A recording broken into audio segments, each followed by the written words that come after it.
아멘. 귀한 찬양 감사합니다. 할렐루야. 6.25 한국 전쟁 때에 실제로 있었던 일이라고 합니다. 해럴드 벨콜이라고 하는 미국 선교사가 우리나라에 선교를 하러 들어왔어요. 그런데 6.25 전쟁이 터지니까 나라에서 갑자기 미군 부대에 군목으로 이 사람을 임명을 합니다. 그리고는 포로 수용소에 있는 사람들을 관리하도록 임직을 맡겼어요. 자, 그런데 이 포로 수용소에는요, 북한 인민군들, 북에서 내려온 이 잡혔던 포로들이 많았기 때문에 늘 폭동과 반역이 끊이지 않았다고 합니다. 그러니까 이곳은 이 포로 난민소는요, 거의 통제가 되지 않는, 거의 정말 어떻게 술을 쓸 수 없는 골치 아픈 곳이었다고 합니다. 자, 그래서 이 사람에게, 이 선교사에게 이제 설교를 하도록 또 이제 기회를 줬는데 누구 하나 눈길조차 주지 않았어요. 자, 그런데 코도 크죠. 또 이제 얼굴도 이제 백인 아니겠습니까? 그래서 이분이 한국말로 설교를 시작하려고 하니까 신기한 듯이 뭐라고 하나 하고 이제 반응을 이제 귀 기울인 거예요.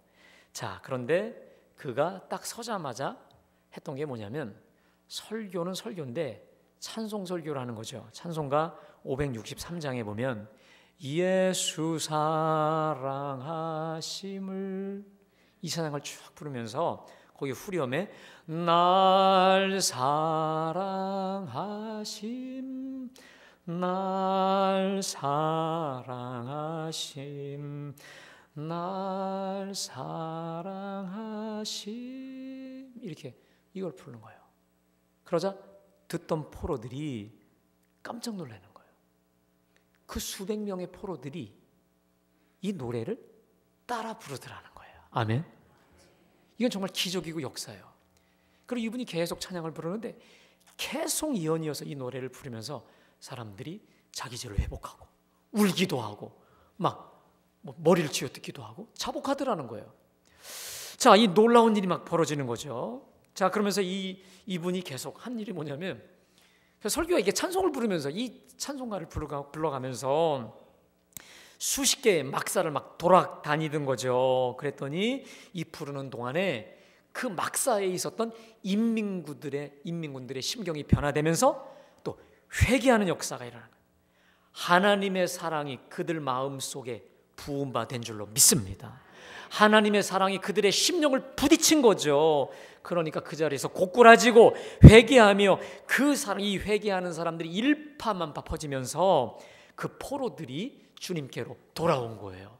그러니까 여러분, 그 난폭하고 폭동으로 가득했던 그곳이요, 그 사람들이 정말 얼마나 온순해지고 사람들이 변하니까, 그러니까 관리가 너무 편해지는 거죠. 더 놀라운 사실은 상당수의 인민군들이 이제 공산주의에 등을 돌리고 그 다음에 북송될 수 있었던 기회도 있었는데, 나 안 가겠다, 나 거기 안 가겠다, 오히려 자유민주주의 여기 있겠다라고 해서 수많은 사람들이 남쪽 체제를 선택했다라는 것이죠. 이 찬송가를 통해 예수 그리스도 안에 있는 하나님의 사랑이 저들의 차갑고 강팍한 마음을 완전히 변화시켜 주신 줄로 믿습니다. 오늘 우리가 봉독한 이 말씀 중에 특별히 로마서 8장 28절은요, 2017년인가요? 전 세계 기독교인들을 대상으로 뽑았는데 가장 좋아하는 성경 구절 1위가 로마서 8장 28절이었다는 것이죠. 저는 그런 생각을 해봤어요. 왜 우리가 이 말씀을 그렇게 사람들이 좋아할까라고 생각을 해봤는데요. 우리가 예수 믿고 신앙생활 하다 보면 늘 꽃길만 걷는 게 아닙니다. 참 은혜롭고 할렐루야 하다가도 어느 날은 내가 사망의 음침한 골짜기를 지나는 것처럼 척박하고 메마르고 참 곤고하고 괴로운 시간들을 보낼 때가 또 많이 있어요. 또 이제 은혜 받고 성령 받아서 너무 좋고 신바람이 나다가도요, 이런 생각이 들 때가 있어요. 내가 지금 이 하나님의 은혜가 너무 좋아서 너무 좋은데, 은혜 받은 건 너무 좋은데, 은혜가 흐르는 건 너무 좋은데, 내가 그냥 은혜가 또 어느 날 갑자기 뚝 치는 건 아닐까? 나도 모르게 또 내가 옛 생활로, 정말 가기 싫은 옛 죄악의 습관으로 다시 회귀하고 방황하는 거 아닐까라고 우리가 걱정하고 두려워할 때가 있거든요.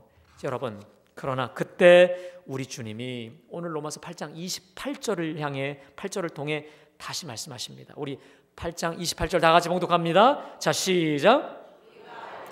하나님을 사랑하는 자 곧 그의 뜻대로 부르심을 입은 자들에게는 모든 것이 합력하여 선을 이루느니라. 아멘. 믿으십니까? 여러분, 우리가 알거니와 하나님을 사랑하는 자 곧 그의 뜻대로 부르심을 입은 자들이라고 되어 있습니다.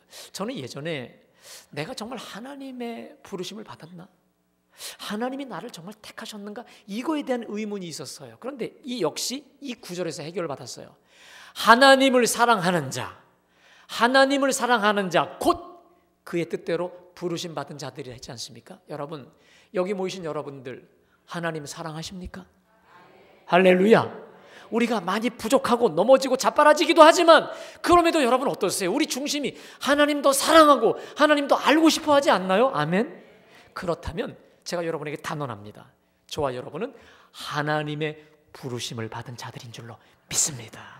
자, 그렇다면 우리의 운명이 있습니다. 우리의 갈 길이 뭐냐? 부족하지만 연약하지만 하나님께서 우리를 합력하여 모든 것이 합력하여 선을 이루게 하여 주실 줄로 믿습니다. 그러니까 우리 주님 말씀하신 거예요. 걱정하지 말라는 거예요. 이미 우리는 하나님의 낚싯바늘에 코가 꿰어진 줄로 믿습니다. 이게 바로 그 의미예요. 너는 나에게 막 낚였다는 거예요. 우리는 하나님 손에 잡혀져 버린 사람들인 줄로 믿습니다. 말씀을 준비하다가 영화 제목이 떠올랐어요. 2005년인가요? 너는 내 운명이라는 영화가 있었거든요. 여러분, 저와 여러분을 향해 우리 주님이 말씀하십니다. 너는 내 운명이다. 너 나 떠나갈 수 없어.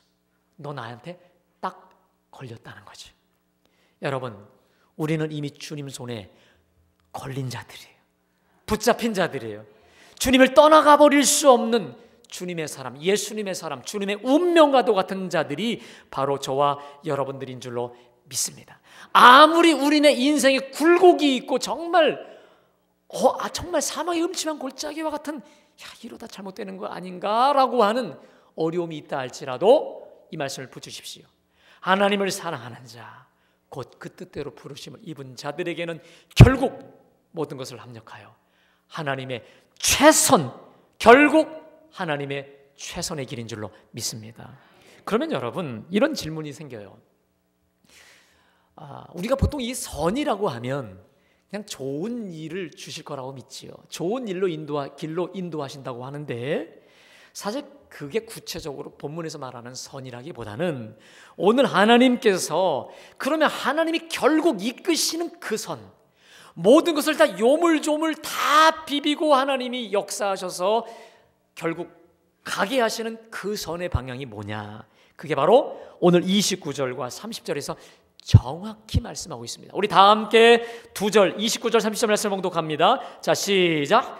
하나님이 미리 아신 자들을 또한 그 아들의 형상을 본받기 위하여 미리 정하셨으니 이는 그로 많은 형제 중에서 되게 하려 하심이니라.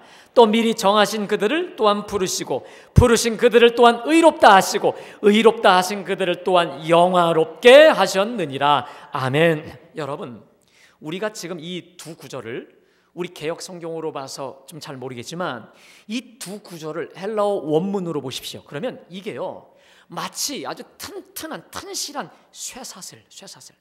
여러분, 쇠사슬 고리하지 않습니까? 튼튼한 쇠사슬처럼 정확하고 탄탄하고 치밀하게 이게 연결이 돼 있어요. 어느 하나도 빠지지 않고 완벽한 그 쇠사슬의 원으로 이게 이어져 있다는 거예요. 이 고리가 도중에 결탄코 끊어지는 법이 없도록 아주 탄탄하고 완벽히 묶여져 있기 때문에 신학자들은 이것을 뭐라 하냐면 구원의 쇠사슬이다, 구원의 파노라마라고 말합니다. 한번 따라 합시다. 구원의 쇠사슬, 구원의 파노라마. 믿으십니까? 그러니까 하나님 구원의 파노라마, 하나님 구원의 쇠사슬이라는 거예요. 자, 그러면 우리 하나님 구원의 파노라마가 구체적으로 뭘까? 그건요, 하나님이 창세전에 나를 미리 하셨어요. 이것을 예지라고 합니다. 나를 그리고 예정하셨습니다. 미리 정하셨어요. 이걸 예정이라고 해요. 미리 아시고 미리 정하신 나를 부르셨어요. 부르신 나를 의롭다 하시고 의롭다 하신 나를 영화롭게 하셨습니다. 다시 말하면 예지, 예정, 부르심, 의롭다 하심, 영화롭게 하심이 하나님 구원의 파노라마인데, 이것이 마치 튼튼한 쇠사슬처럼 완벽하게 어느 하나 이가 빠지지 않도록 묶여져 있다는 거예요. 자, 그런데 그 하나님 구원 파노라마의 목적, 구원의 쇠사슬, 조금도 이 튼실한, 이 빈틈이 없는 하나님 구원의 쇠사슬과 파노라마의 목적이 뭐냐? 그게 바로 오늘 29절에 그 아들의 형상을 본받기 위해서. 따라합시다. 그 아들의 형상을 본받기 위해서. 믿으십니까? 하나님께서 저와 여러분을 미리 하시고 미리 정하시고 부르시고 의롭다 하시고 영화롭게 하실 그 목적, 그 유일한 목적은 우리를 그 아들 예수 그리스도의 온유하고 겸손한 모습, 흠과 티가 없는 그 완벽한 하나님의 형상을 본받게 하기 위해서, 믿으세요? 하나님께서 모든 것을 합력하여 결국 그 선으로 이끌어 주신다라는 것입니다. 근데 여러분, 여기 한 가지 독특한 동사가 있어요. 이 구원의 파노라마 중에 영화롭게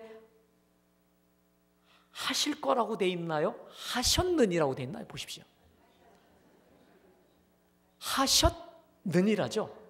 원래 이 문법적으로 말하면 여러분, 하실 거라는 게 맞는 거예요. 왜냐하면 이 영화라는 건요, 우리 예수님이 재림에 오시는 그날 이 죽고 썩고 없어질 육체가 죽지 않고 썩지 않는 신령한 몸으로 부활하면서 영화롭게 되는 것인데, 미래적 사건인데 헬라어 시제를 보십시오. 영화롭게 하셨느니라. 이미 지나가 버린 과거 시제로 기록되어 있습니다. 그러면 이런 생각을 할 수 있어요. 지금 바울이 여기를 잘못 기록했나? 미래적 사건을 이걸 과거 시제로, 그냥 이미 끝나버린 과거 시제로 기록했나? 그게 아니에요. 헬라어에서는요, 어떤 사건이 미래적 사건이지만 그것이 너무도 필연적이고 당연하고 확실할 때 이미 다 끝난 일인 것처럼 부정 과거 시제로 기록한다는 겁니다. 바울은 지금 확신하고 있어요. 나를 영화롭게 하시는 그 일은 비록 미래적 일이지만, 우리 눈에는 가식적으로 나타나지는 않았지만 이미 하나님의 계획 속에서는 완벽하게 완료되었고 확정되어진 줄로 믿습니다. 우리 하나님의 시각에서는 이미 시간 문제지 이미 완료, 끝이라고 믿음으로 고백하고 있는 것인 줄로 믿습니다. 그렇다면 여러분, 어떻게 이게 가능할까? 무슨 근거로 이게 가능할까라는 거예요. 하나님을 사랑하는 자, 곧 그 뜻대로 부르심을 입은 자들에게 모든 것이 합력하여 선을 이루신다는 증거 있어. 그 물증이 있느냐고. 그 증거가 도대체 뭐냐는 거예요. 나를 그 아들의 형상을 본받도록 이끄시는 하나님 구원의 파노라마가 틀림없이 튼실하게 빈틈없이 잘 쇠사슬처럼 묶여져서 결국 이루게 하실 그 물증이 뭐냐는 것입니다. 자, 그것을 사도 바울은 오늘 32절에서 분명하게 선언합니다. 우리 32절 다 같이 봉독합니다. 시작. 아끼지 아니하시고 우리 모든 사람을 위하여 내주시니가 어찌 그 아들과 함께 모든 것을 우리에게 주시지 아니하시겠느냐. 아멘. 이게 무슨 말일까요? 십자가를 보라는 거예요. 너 의심되느냐? 안 믿어져? 십자가 봐. 주님이 내가 너를 얼마나 사랑했는지 십자가 좀 보라고. 이 십자가에서는 내가 내 아들을 아끼지 아니하시고 그것도 조금도 아끼지 아니하시고 다 내어 주셨잖아. 그런데 그 아들과 함께 어찌 그 모든 것을 선물로 은사로 주시지 않겠느냐. 아멘. 어찌 십자가에서 아들까지 아끼지 않고 주신 여호와 하나님, 나 여호와가 아들과 함께 그것 합력하여 최선의 길로 이끌어 주시지 않겠느냐라는 것입니다. 여러분, 여기서 우리가 유의할 단어가 있습니다.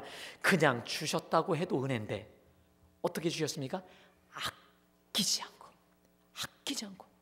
여러분, 이건 언제 씁니까? 너무도 누구를 사랑할 때.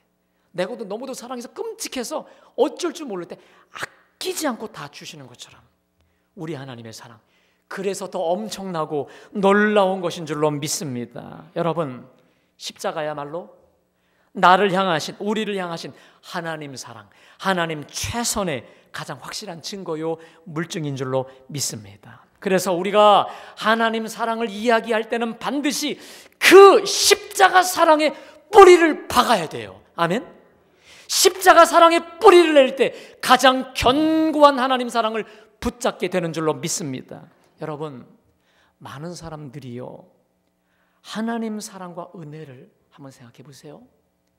지금 내 삶 속에서 벌어지는 일을 보고 그때마다 판단합니다. 예를 들어 일이 잘 되죠?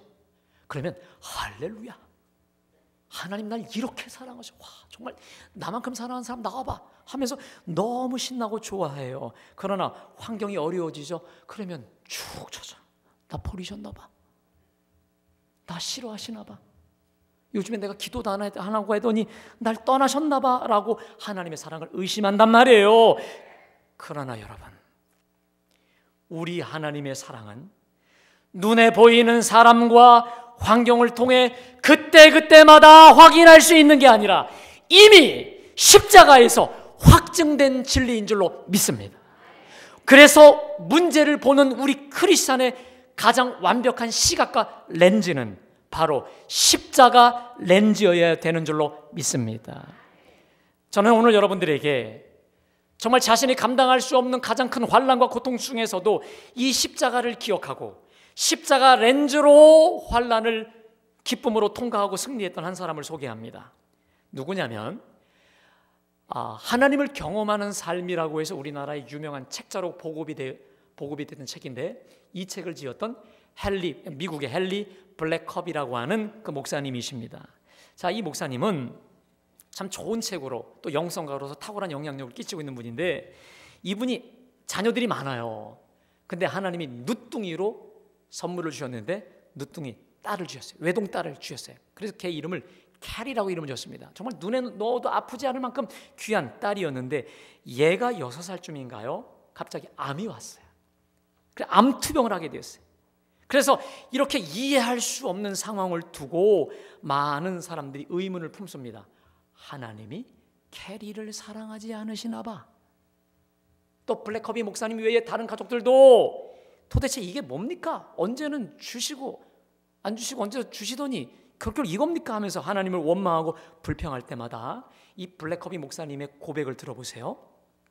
나는 하나님 앞에 나아가 딸 아이 뒤에 있는 십자가를 보았습니다.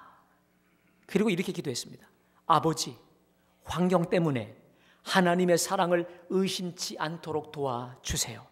나를 향한 당신의 사랑은 십자가에서 이미 다 해결되었습니다.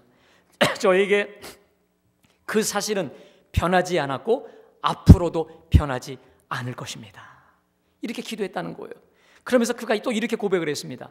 나는 캐리가 암에 걸리기 훨씬 전부터 결심한 게 있는데, 그것은 어떤 환경이 들이닥치든지 십자가의 공로를 생각하지 않고서는 그 환경을 보지 않기로 한 것입니다.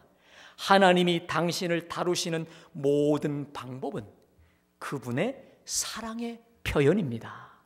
만일 하나님께서 완전한 사랑이 아닌 다른 방법으로 자신을 표현하신다면 하나님은 하나님이시기를 포기하는 것입니다 라는 거예요.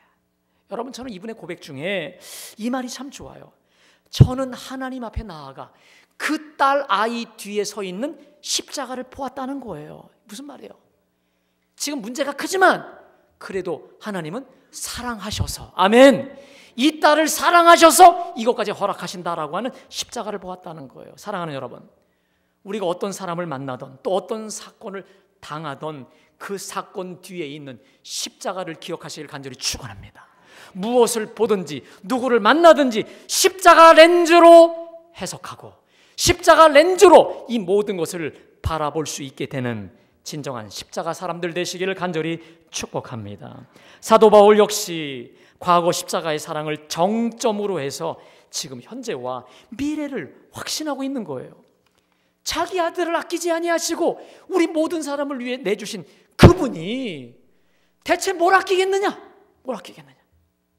아들과 함께 뭘 주시지 않겠느냐? 십자가 렌즈로 보니까 모든 것이 다 이해가 되는 거예요.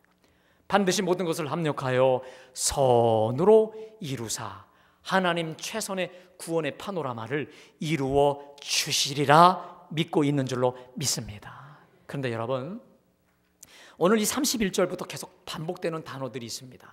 그게 바로 뭐냐면 31절에 누가 우리를 대적하리요? 33절에 누가 능히 하나님께서 택하신 자들을 고발하리요? 34절에 누가 정죄하리요? 35절 누가 우리를 그리스도의 사랑에서 끊으리요? 계속 반복되는 게 뭡니까? 누가예요. 이게 뭔지 아십니까? 하나님으로부터 또는 우리를 하나님의 그 구원의 파노라마, 그 치밀한 하나님의 구원의 파노라마로부터 우리를 벗어나게 하고 우리를 이탈하게 하고 우리를 뛰쳐나가게 만들 마귀의 시련이 그만큼 많다는 거예요. 나는 그 아들의 형상을 닮아서 그렇게 거룩한 삶을 살고 싶고 주님의 그 뜻을 이루어드리고 싶은데 나를 그렇게 회방하고 대적하는 마귀 사탄의 권세가 만만치 않다라고 하는 것입니다. 그것들이 나를 마구 절망케 하므로 하나님의 파노라마에서 나를 벗어나게, 결국 죽음으로 나를 이끌게 한다는 것이죠. 그게 뭘까요? 바울은 그것을 쭉 얘기하고 있습니다. 35절에 누가 우리를 그리스도의 사랑에서 끊으리요 하면서 내용을 기록하죠. 환난이나 곤고나 박해나 기근이나 적신이나 위험이나 칼이랴. 여러분, 환난이 뭘까요? 내가 잔잔한 바다를 항해하다가 갑자기 폭풍우가 휘몰아치면서 내가 정신없이 정말 파손되기 바로 직전까지의 그 상황, 정말 정신 못 차리는 거예요. 마치 욥에게 들이닥친 시험처럼 정신 못 차리게 만들 시험, 이걸 환난이라 합니다. 곤고는 이렇게 환난을 당할 때에 마음속에서 일어나는 고통, 동서남북이 꽉 막히고 도저히 헤어나올 수 없을 만큼 위협을 느끼는 메마른 거예요. 핍박이 뭘까요? 환난 중에서 특별히 예수 그리스도 때문에 당하는 환난이에요. 모함이에요. 험담이에요. 조롱이에요. 기근이 뭡니까? 핍박의 결과로 빚어지는 배고픔, 열악함, 모든 차별 대우, 예수 믿는 것 때문에 오는 경제적인 능력조차 상실되어 버리는 거예요. 적신이 뭡니까? 빨간 몸뚱이입니다. 벗은 거죠. 자기를 보호할 수 있는 기반이 다 사라져버린 거예요. 인간적인 위험이 뭡니까? 배신과 학대의 위험을 포함한 모든 위험입니다. 칼, 죽음의 위협이에요. 36절에서 그래서 바울은 이렇게 고백합니다. 기록된 바 우리가 종일 주를 위하여 죽임을 당하게 되며 도살할 양과 같이 여김을 받았나이다. 내가 이렇게 죽나 보다.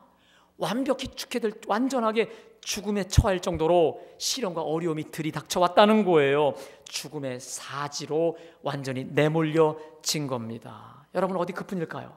38절에 보면 내가 확신하노니 사망이나 생명이나, 사망이 뭡니까? 누구나 다 사망의 위협, 죽음의 공포가 있어요. 뭔지는 모르지만 이제 죽었다라고 할 만큼 내 삶을 포기하게 할 만한 그 위협이라는 거예요. 생명이 뭘까요? 현재 내 삶에 대한 미련과 애착입니다. 여러분, 기억하십시오. 내가 너무 현재에 집착하고 세속적인 내 하는 일에 집착하다 보면 하나님 구원의 파노라마에서 나도 모르게 이탈되기가 쉬워요. 그래서 마귀는, 누가복음에 보십시오. 주님이 오시는 그날 장가가고 먹고 마시며 다 놈 갈고 밭 갈고 일반 세상 일 다 해. 그게 나쁜 일입니까? 필요한 일이죠. 근데 그것만 하느라 주님의 일을 전혀 기억하지 못해. 주님이 오시는 걸 전혀 대비조차 못할 때 우리 주님 말씀하신 것처럼 바로 이게 현재라는 것입니다. 게다가 그분입니까? 천사들이나 권세자들이나, 천사는 능력을 지닌 존재를 말합니다. 권세자들이나 악령 곧 사탄을 말해요. 현재일이나 장래일, 현재일은 내가 현재 경험하는 일을 말하는 것이고 장래일은 앞으로 경험할 모든 일들을 포괄하는 것입니다. 여러분, 저는 장래일이라는 걸 생각해 봤어요. 여러분, 우리가 100세 시대라고 하죠. 근데요, 사람들이 더 바빠졌어요. 그리고 더 긴박해지고 더 불안해졌어요. 내가 이제 이 100세를 살 건데 그래서 더 모아야 되고 더 축적해야 되고 더 죽어라고 달리는, 더 걱정하는 미래적 일 때문에 아직 오지도 않은 미래 일을 향한 막연한 두려움과 염려에 사로잡히기도 한다는 것입니다. 그리고 오늘 여기 나와 있지 않는 것 중에서도 나에게만 존재하고 있는 나만의 연약함, 또 나만의 처지, 이것만 보면 낙심해요. 또 사람과의 관계 속에서 온갖 난무한 말과 상처들로 인해서 나를 나약하게 만들고 절망하게 만들고 결국 하나님 구원의 쇠사슬, 구원의 파노라마에서 자꾸만 멀어지게 이탈하게 만들어 버린다는 것입니다. 여러분, 그런데 이들 모두의 힘은 솔직히 내 힘을 능가합니다. 나보다 이 환난과 이 모든 기근의 세력들이 나보다 세기 때문에 내 힘으로 이걸 이길 수가 없어요. 나와 하나님 사이를 잠깐 갈라놓을 뿐만 아니라 나를 마구 사로잡아 내 위에 굴림해서 나를 종로로 타려고 그래요. 그리고 나를 진식시키고 결국 하나님으로부터 떨어지게 만들려고 합니다. 여러분, 한번 제가 여러분에게 묻겠습니다. 우리네 삶 속에 수시로 쳐들어와서 나를 자꾸 마구 뒤흔드는 그 어둠의 세력들, 나를 자꾸만 어렵게 만드는 게 무엇일까요? 게다가 내가 도저히 감당치 못하는 고난과 환난들이 겹쳐지게 되면 우리는 이런 마음을 가져요. 하나님이 나 안 사랑하시나 봐. 내 기도 안 들으셔. 나 버리셨나 봐. 이렇게 생각해. 그러면서 오히려 말씀을 묵상하는 게 아니라 계속 그 문제만 묵상해요. 나에게 상처 준 사람의 말과 그 사람만 묵상합니다. 완전히 문제에만 사로잡히죠. 그러면서 이렇게 말합니다. 나는 이것 때문에 안 돼.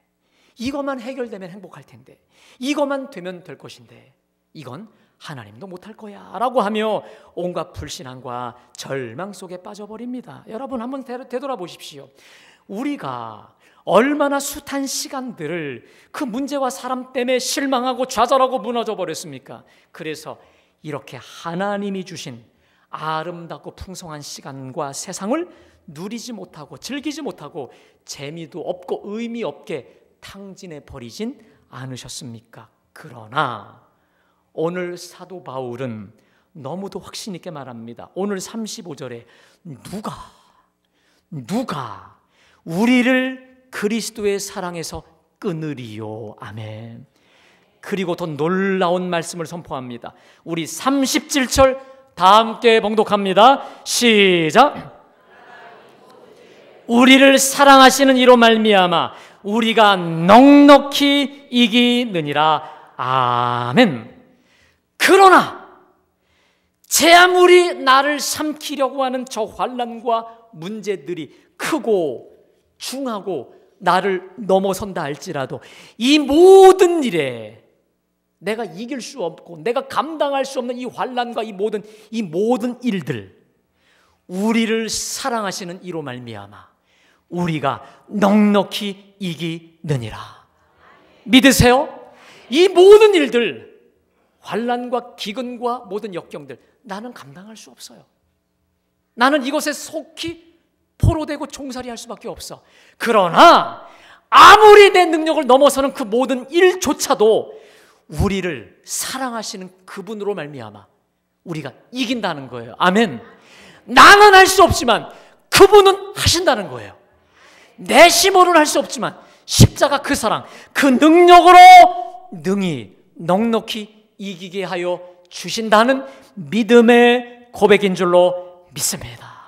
나는 더없이 연약하고 더없이 부족하고 미련하지만 우리를 사랑하는 그 십자가 그 능력, 십자가 사랑을 붙잡고 믿고 나아갈 때 넉넉히 이기게 된다는 말씀입니다. 특별히 여기서 넉넉히 이긴다는 말이 중요합니다. 이 말은 겨우 허덕이면서 진을 빼고 이기는 게 아니라 더 싸워 이길 수 있는 힘을 충분히 남겨두고 이긴다.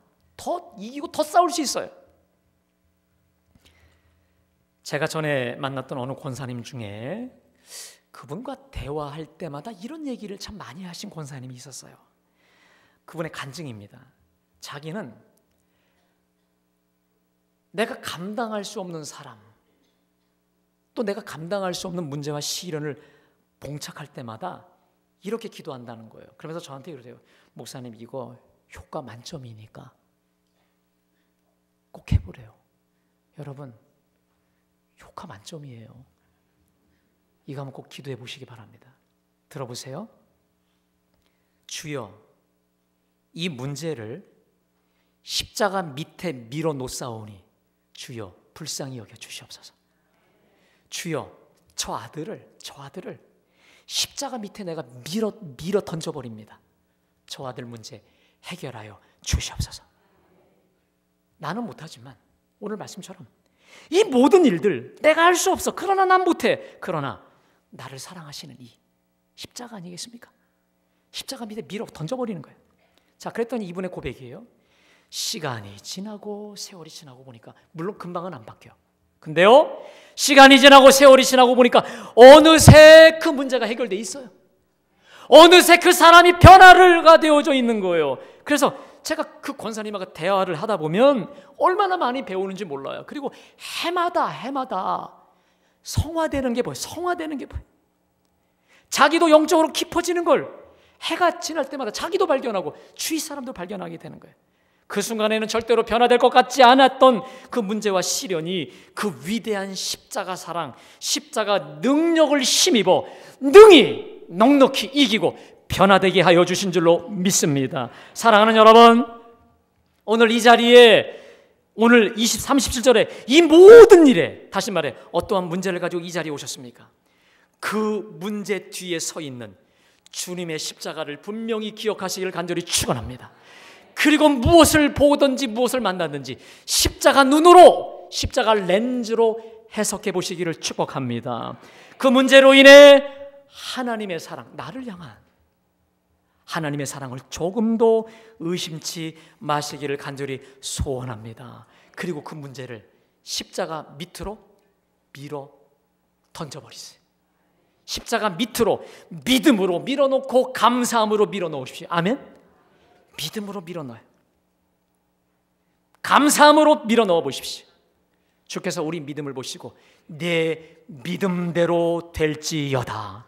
십자가 그 능력대로 이루어질지어다 라고 하는 하나님의 응답의 역사가, 축복의 역사가 우리 모두 속에 이루어질 줄로 믿습니다.